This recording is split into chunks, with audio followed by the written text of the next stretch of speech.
Roger, spaceman. Are we clear to land?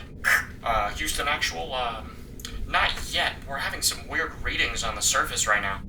For God's sake, did our head technician, Jeff, do too much fentanyl from his little machine again? Who's Jeff? Our head tech's name is Joaquin, and he uses a dialysis machine. Whatever, I don't care. Just give me the rundown already, alright? I want to know what's happening. Just give it to me like a wardrobe malfunction. Free the nipple already. Fine. We're getting massive readings for a rock emerging from the ground. Topographic maps are saying it's coming right from the core of the planet. That's impossible. I left all of my LSD at home and you're in AA. This can't be happening. Danger reading reaching critical. Prepare for impact. Brace. I'm back again, ready for a new video, ready to come back right at you. I'm talking about space today. Wow, big surprise, big gesture, big grand reveal. But anyway, I'm back, and I got another bone to pick. Like every single week, another bone in my ass, another boner.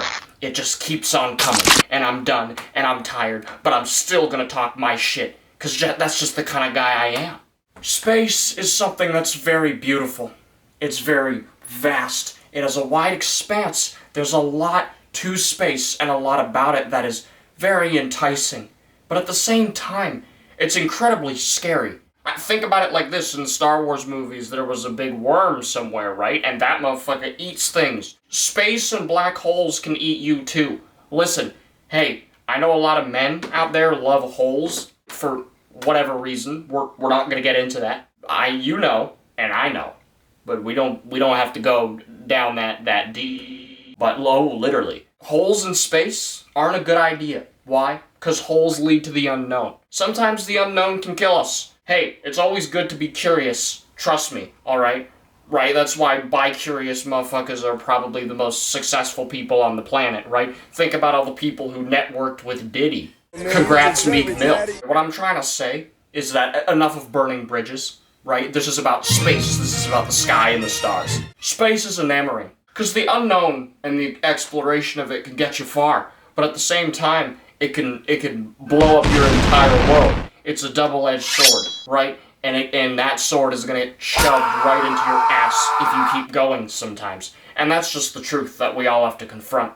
Outside of being a very dangerous place, space can be very wonderful. You look up into the sky and you see infinity, because that's what there is. Space is ever expanding, just like my list of ex-wives, right? It never ends. It just keeps on going and going and going.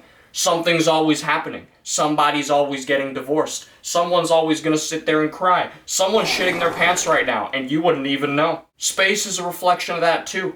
There's always something going on. Always something happening. Somebody in Galaxy X13 just dropped their new Floorbond mixtape. You should hit up on the intergalactic MySpace. Listen to that shit. Alien Sounds. That's the title of the mixtape. That shit is new. Straight from X13. The ghetto part, where no cryptocurrency can be sustained. But that's not all. There's a lot more about space that I've recognized over the years is a lot more malicious.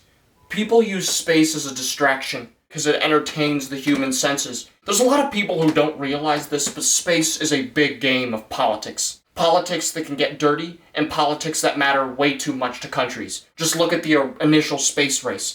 And I'm not talking racism, I'm just talking who wants to get to space first. Why? Because it's a proof of technology. It's a proof that I can build the bigger missile better than you can. And that's what the space race was all about. Especially you go back 50 years. Go back 55 years now. To 1969, and that's what was happening. The Soviets were building incredible big missiles, right? And they did their studying. They studied their smack DVD, and then they put chimpanzees into space. They boxed them up in the rockets, and they sent them off. And they said, guess what? You're gonna tussle with the big dogs now. That's what's gonna happen, right? They had a couple successful missions, and then the Americans were like, hold on. This is fucking terrible. We're gonna get destroyed by these guys.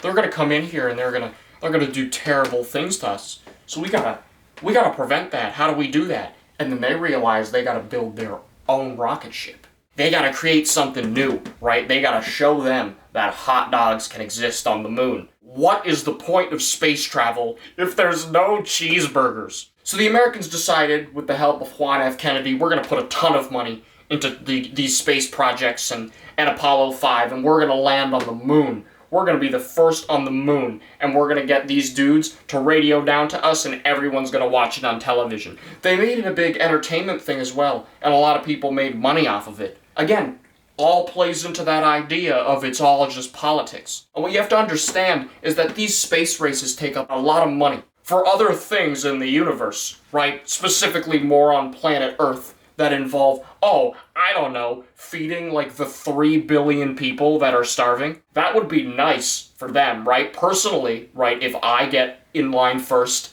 at the Red Lobster buffet or the Golden Corral, I'm gonna eat all your food. I'm just gonna eat it all, so you don't get any, right? That's me though. But on a bigger scale with billions of dollars to spend, right, you should maybe think about reallocating resources so that people don't riot, get on their good side a little bit. And that's what more of these people should focus on. Not so much as in like,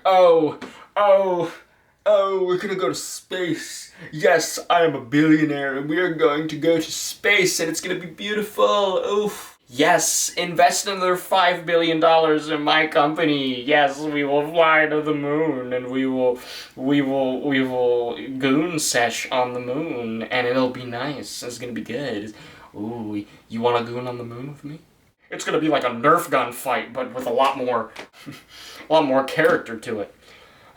Don't look into that. I'm not a homosexual. I want to disclose this very publicly in case I ever run for a Republican caucus in the future. I'm not a homosexual. That is just a joke. It's not true.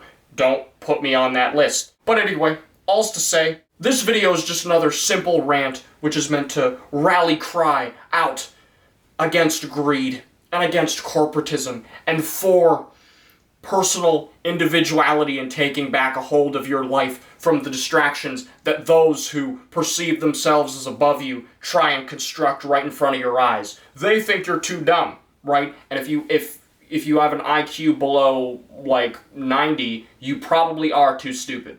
My name is Michelle Obama, and I approve of this message. Psych Barack, psych Kamala, I gotcha. It was me under here the whole time. That's my cue.